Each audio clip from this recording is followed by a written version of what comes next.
Welcome to another edition of Bleav in Giants. Bob Popple, along with two-time Super Bowl champion Carl Banks, and preseason game number 1 in the books. Didn't turn out the way the Giants would have liked it to with the loss in Detroit against the Lions, but there's positives and there's negatives. Carl, how are you today? I am good, Bob, and it's really cool that we can unpack this this game, because a lot of the things that and players that Giant fans were kind of prospecting, and this was a guy that was value in my mock draft a year ago, and these types of things.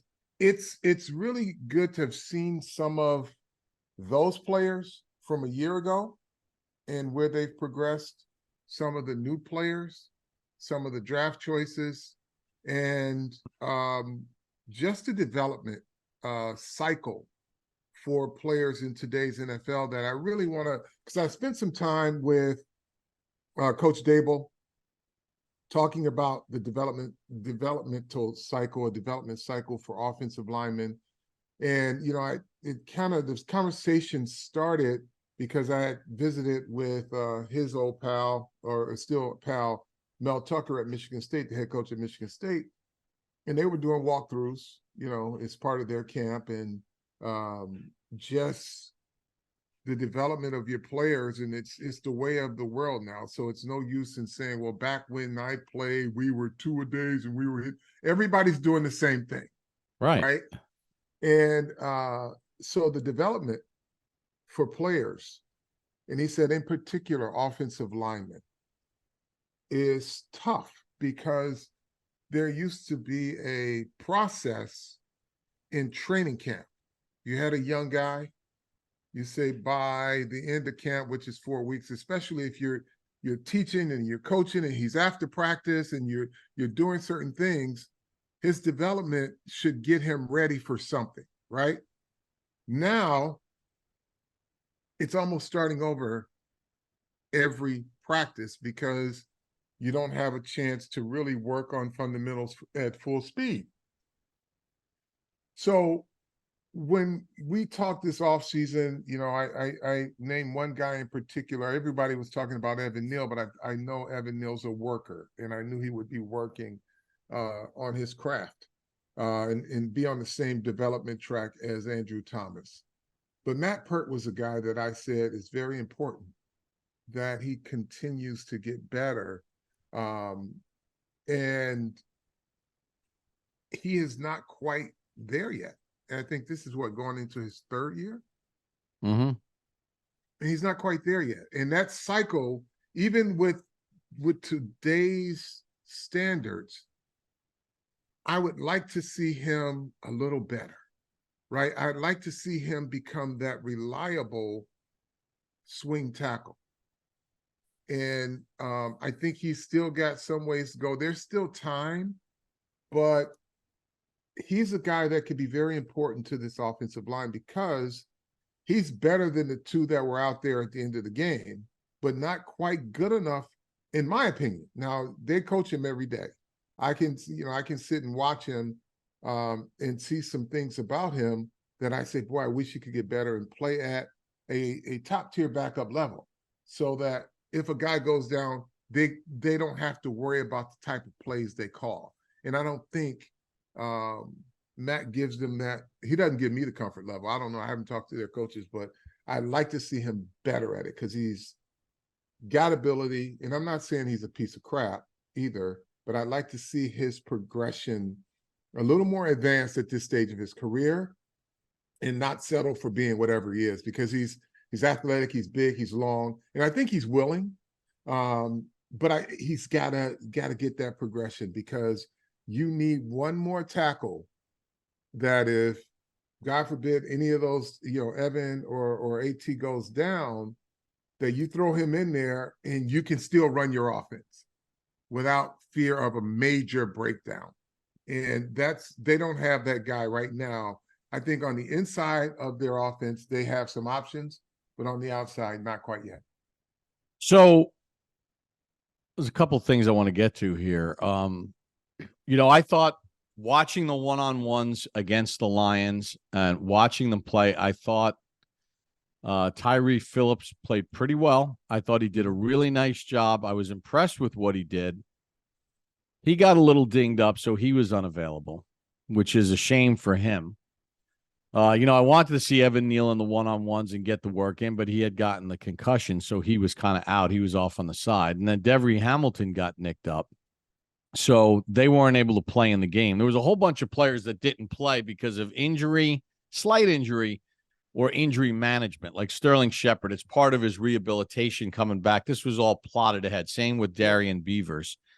Look, Corey Cunningham did nothing to earn a spot on the roster last night, right? I mean, he's going to have to really pick it up, or the Giants will be looking to make a trade with somebody or the waiver wire for a swing tackle. And I want to say one thing about Wyatt Davis, who really, struggled at the right tackle spot in that fourth quarter. He was out there by necessity. I'm not trying to make excuses for him, but the guy has been a guard his whole career. Not that he's got a lot of games under his resume, but he's been a guard. He was playing tackle because Tyree Phillips wasn't available, because Devery Hamilton wasn't available, because Evan Neal wasn't available even earlier to get out there had he been able to play. So he was in a little bit of a tough spot. I'm not trying to rationalize away a bad performance, but it was almost like he was almost like a pitcher in baseball when the team is like getting slaughtered and it's the fourth inning and you don't want to burn through your bullpen, where, somebody's got to take the hit for the team.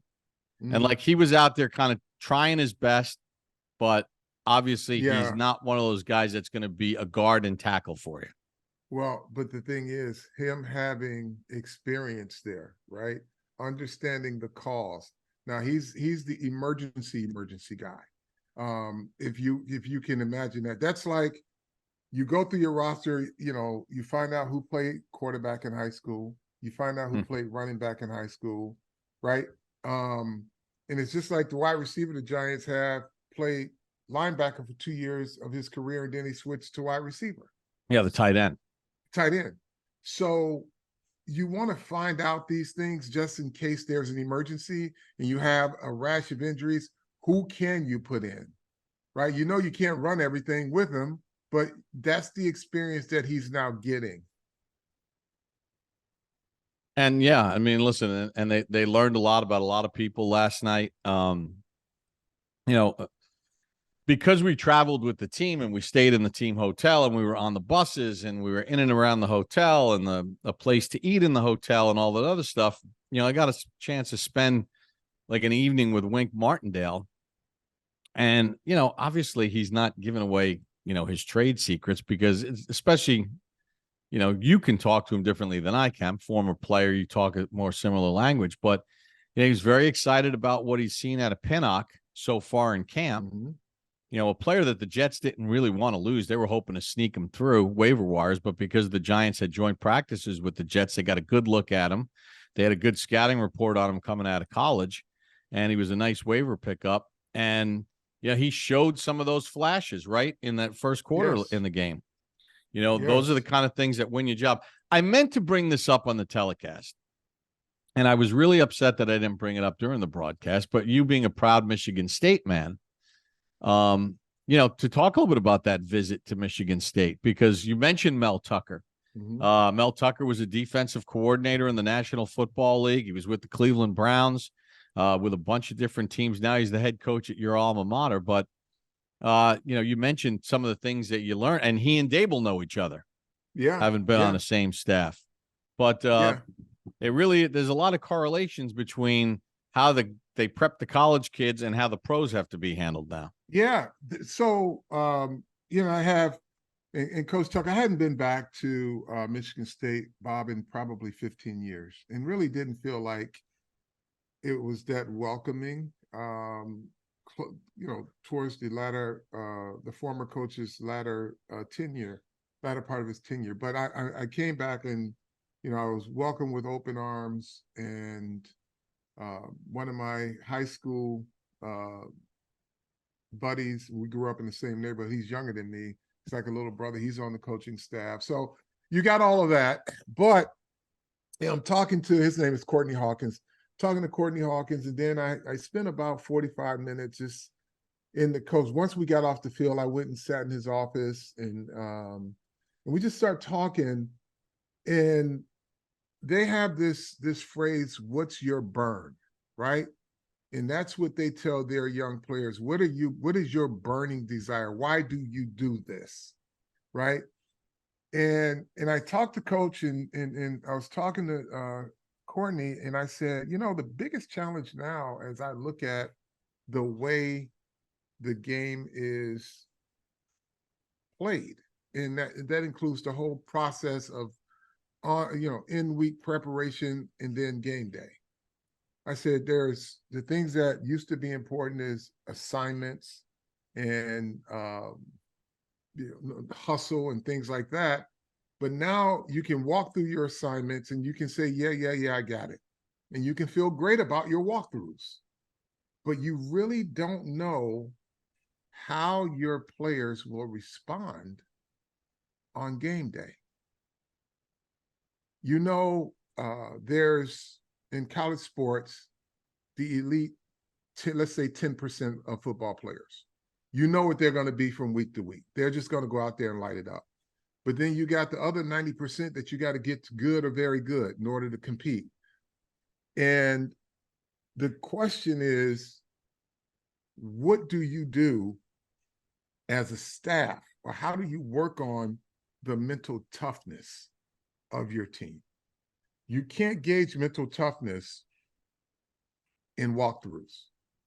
You can't gauge mental toughness by walking through the locker room and kind of gauging who's doing the rah-rah. Because the danger that you have, and this is at every level now, the danger that you have is that once you take those pads off for 4 days, 5 days, and then you put them back on, what person are you getting? Are you getting walkthrough Carl, or are you getting game day Carl? And say you start off with game day Carl and he gets hit in the mouth. Does he have the mental toughness to do all the things that you've been talking about and you've been preaching about? Or does he go back into walkthrough Carl and say, you know what, screw this? And that's a challenge for every coach right now at every level. They've got their 10% guys, around every league, there's 10% elite. There, what they're going to be. But they're so easily distracted. The college, the pro, and the high schooler, they're easily distracted. They got a lot of toys. They even got, you should see the locker rooms now. It's just incredible. But, I was talking to, and that was, one of the things that led Dabo to talk to me about the development of offensive linemen. But the challenge now is the mental toughness of your football team. And you've got to constantly work on it without having any sample size during the course of the week. Can't hit. If you hit one day, you can't hit again for another week. So, once the pads are off and they got all of these monitors, right? They can say when you're tired, when to ramp you up, when to ramp you down. But football is a contact sport. Football is a violent sport. Football takes mental toughness to be good as a collective. Not as that one guy who's in your 10%, your alpha. You've got to have a collective of mentally tough football players. And that's what's making the difference in some of the better teams at every level of football and the average teams. And that's the challenge of coaches now. And we saw two examples in the game in Detroit where no matter what tempo you're practicing at, no matter the intensity that you're practicing at, no matter how up-tempo your practices are or anything. In today's NFL, and again, all 32 teams are dealing with it, there are situations that cannot be replicated outside of a preseason game. I mean, you can run your 2-minute and all that other stuff, but it's still not the same as the actual game. And we saw the Giants in goal line on defense. We saw the Giants in a short yardage situation where we showed Dable coming to the sideline and barking at the offensive lineman and using very colorful adjectives along with it. But the message was, get your pads down. They failed at that point because their pads weren't.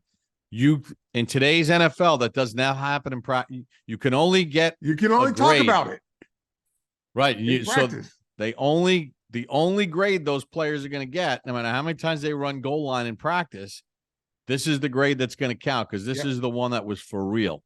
Yep. The other thing is, look, I thought there were a lot of things to be positive about. I thought Dable told us a really cool story during the production meeting about how he talked to all the rookies and rookie free agents about what they were about to get into that night. And then he had Saquon and Dexter, Leonard Williams, and a couple veteran players address and Daniel. Address the first NFL game experience. And he even made the point. He goes, hey, look, for some of you guys, you're going to run out of that tunnel. It's not going to be like when you were running out of the tunnel in an SEC game or a Big Ten game, with a hunt, but there is going to be a different intensity level. And then how do you manage the nerves and how do you relax and play? I thought the two rookie corners looked like they belonged. Wow. I mean, did they make some mistakes? Of course. Yeah, but corners in general will have a mistake or two. But can I just the first challenge that came at Trey Hawkins, his coverage was that was veteran level coverage. It was the interception, but like I said on air, the Hawk had it covered. I mean, that was as good as you could. That was pro level coverage. Deonte Banks, same thing. And I think his biggest challenge now is finishing at the end of routes when he has them covered, make sure he competes for every football. And I think he did that. But I'll tell you the other thing that was super impressive. They both were very good tacklers. Physical.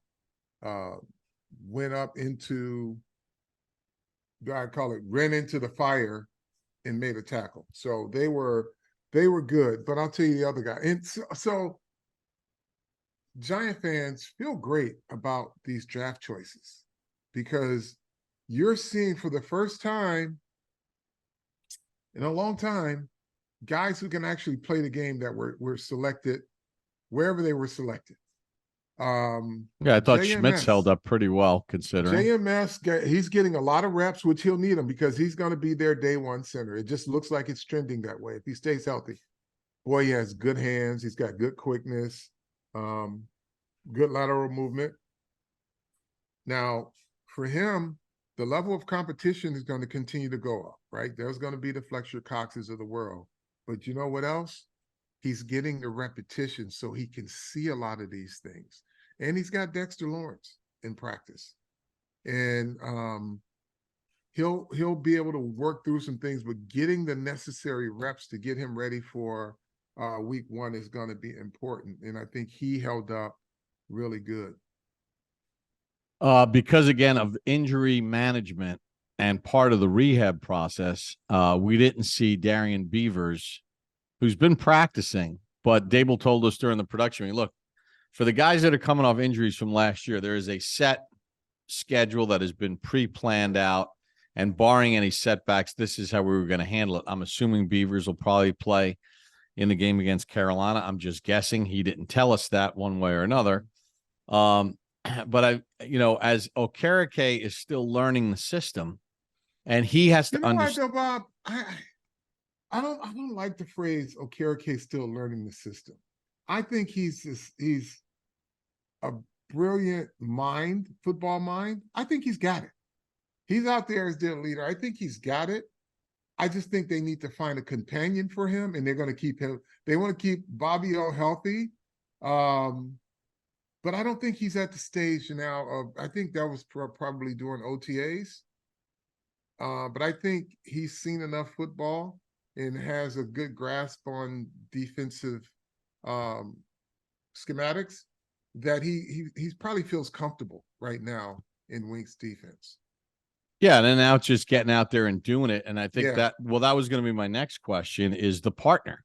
I think they had some high expectations for Jared Davis, the former Lion, who they had elected to bring back. But he's gone for the year with an injury.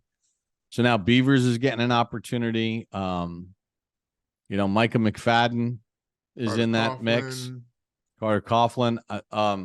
It's going to be interesting to see how that whole thing sort of shakes up, or if that's going to be something where they're going to have to get creative and not necessarily have that solid guy next to Okereke. No, they need a solid guy because what they have is a great rotation in their defensive line now, where teams can't schedule runs when Dexter and Leo are off the field.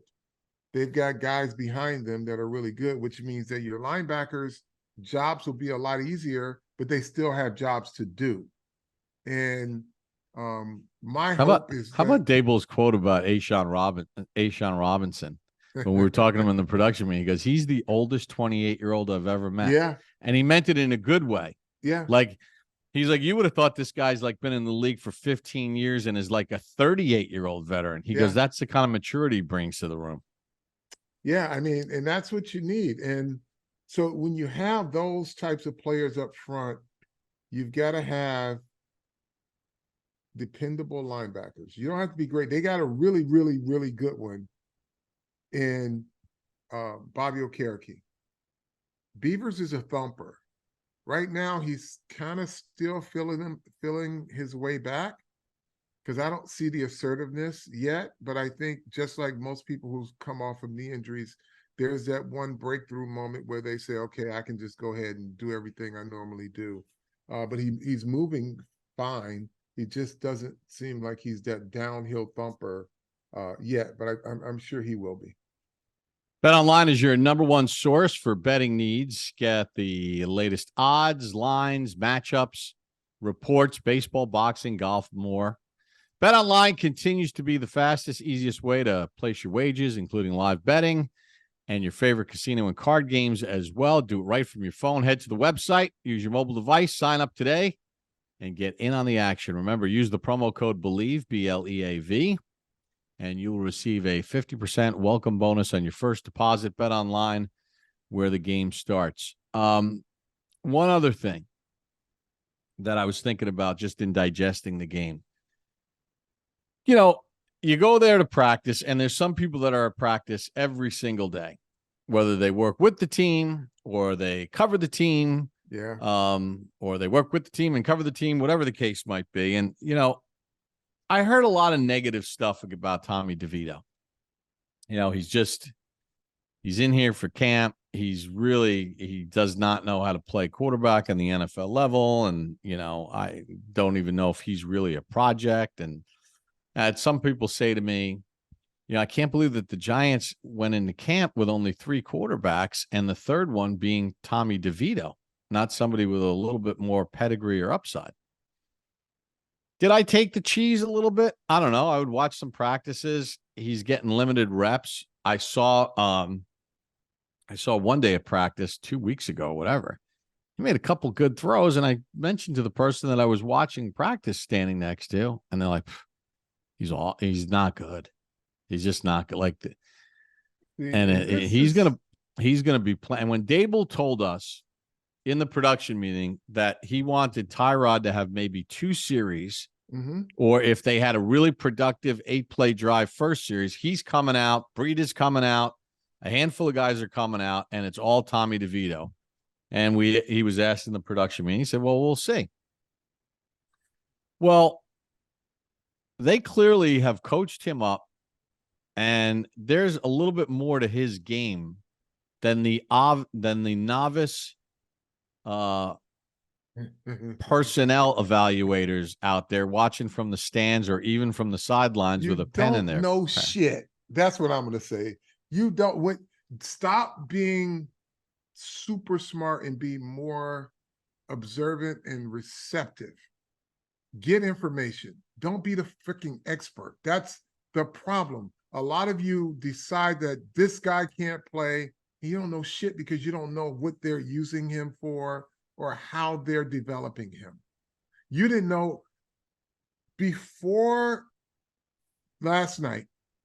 I doubt very seriously if any one of these experts, whether they're outside on the Twitter space or inside in the Giant space who decided that this guy wasn't worth a damn, I will guarantee you never had a conversation with Joe Shane, Mike Kafka, or Brian Dable as to what they like about him and what he could do. Because when you have those conversations, then you can start to evaluate based on what they like about him, what they see in him, and what his skill set is. Because if you have those conversations, instead of being the know-it-all, because you're smarter than a GM, you learn more. Because they'll say, well, you know, Tommy DeVito, he's mobile, he's got a pretty good arm, and throws good timing routes.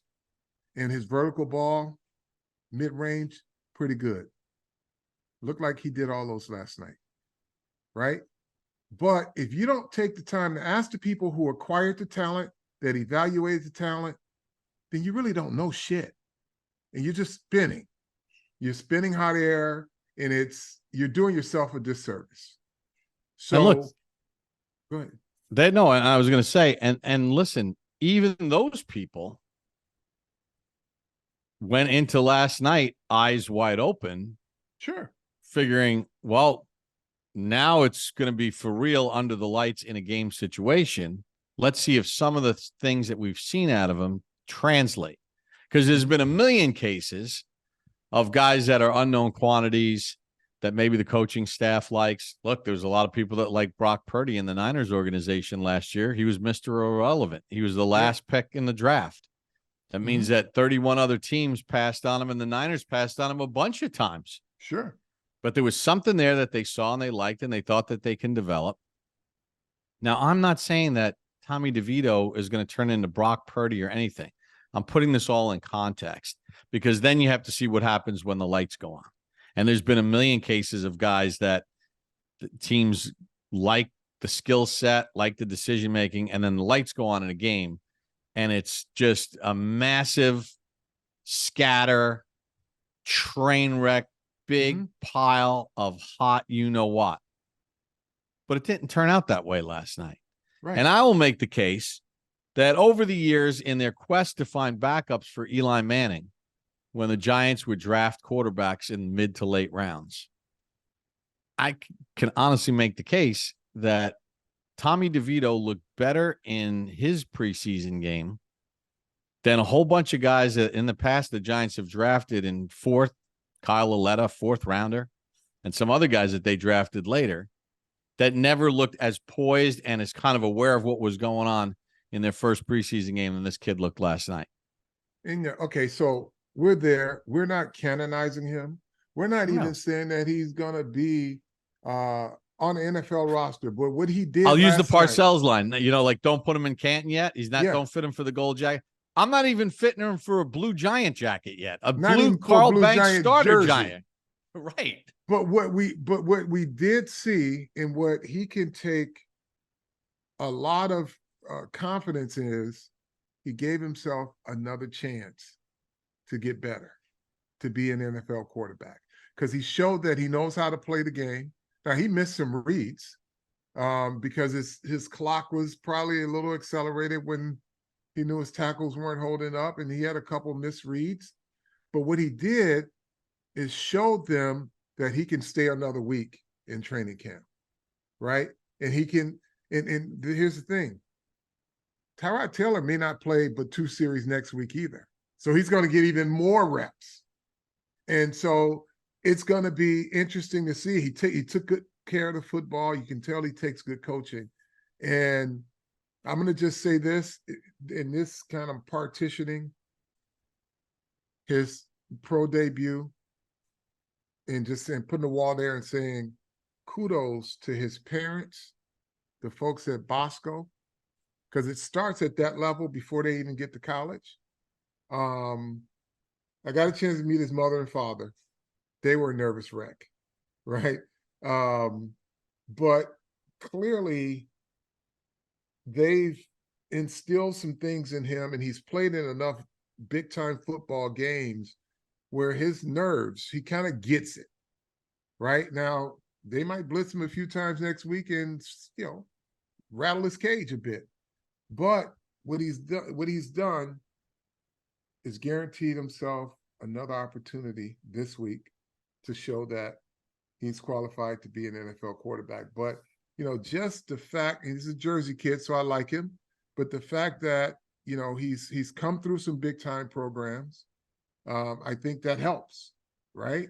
But I think it also comes down to, his family encouragement in helping him develop as a young man. So, kudos to them, and not just them, but all the families. But we're talking about this young quarterback who, most people didn't think had a chance, and he's showing you why he deserves another week on the NFL roster in camp. Right. I mean, and let's face it, he didn't turn the ball over, with the exception of the last play of the game where it's 4th and 14 and you can't take a sack, you can't check it down. You hope one of you guys can make a play or you get a call. Think about that. That's football IQ. You're down, you got to win the game. It's 4th down, you can't take a sack, game's over with, right? And he tries to give somebody a chance, he throws it up there. But that's thinking the game of football. And and with all the pressure that he was under and the sacks that he took, he didn't fumble. When he was under pressure and he was getting chased, how many times do you see a rookie free agent quarterback playing in their first NFL game with a guy chasing him from behind, get a hand in there and knock the ball out? None of that happened for him. And, he made some throws when it mattered. I mean, he put that ball on, the rookie free agent wide receiver, on that 3rd down pass. As you said on the telecast, he hit him right between the 6. He hit him right in the middle of the 6. So anyway, that's been the whole podcast. And look, folks, we're only talking about the things that quarterbacks should be able to do. So he's not the exception, but what he's showing you is he is doing the things that real quarterbacks should be able to do. Yeah, good for him. Good for him. Hey, look, this podcast is not about Tommy DeVito. I want to give him a kudos. And any other takeaways from what you saw last night in the joint practices before we, put this to bed? And then obviously next week it's going to be another big week of work. I don't know how Dable is going to handle the Carolina game. We'll find out, but I'm guessing that if there's a game that you are going to play some of your frontline guys or more of your frontline guys, I'm guessing this is the game. Yeah. But any other takeaways? No, tell a friend to tell a friend. Giants got good players. Didn't see a lot from Jalen Wyatt, but because they legislated against it, he saw some bracket coverage. And they saw him all week, so I think they kind of felt his speed, and they're like, we're not turning this kid loose. Yeah, and Dable has not addressed the media. I don't know what the status is at this point. Maybe I can check on it. I hope that Colin Johnson and whatever knee situation that forced him out of the game, hopefully he had something happen to his knee, and then he was out of the game for precautionary reasons, because I'm rooting for him to at least get a legitimate shot, because he was going to start over Kenny Golladay last year the way it was trending. He was a big physical receiver that did, like Golladay, was not going to run away from anybody. So he was going to have the same role. He had the same skill set as Golladay as far as size, physique, and how you can use him. And he was outperforming him tremendously last year until the non-contact Achilles. And I know he's worked really hard to get back. And I really wanted to see him in the game last night. And I don't know what the status is of his knee injury that kept him out of the game. Yeah, well, hopefully he'll be able to play this year and not have to deal with back-to-back season-ending injuries. Yeah, well, he's gonna have to make the team because that's a crowded room. Yeah. And watching Cole Beasley get open, and then even watching Crowder get open, they're gonna have some tough decisions. They really will. And Beasley brings more than just his ability, which he can clearly still play the game, but his knowledge of the offense and his leadership and his understanding of how to play this game within this system is invaluable to the group of receivers. All right, we'll be back at some point next week. Make sure you tell a friend to tell a friend. Carl, as always, it's been a pleasure. It has. You've been watching this edition of Bleav in Giants.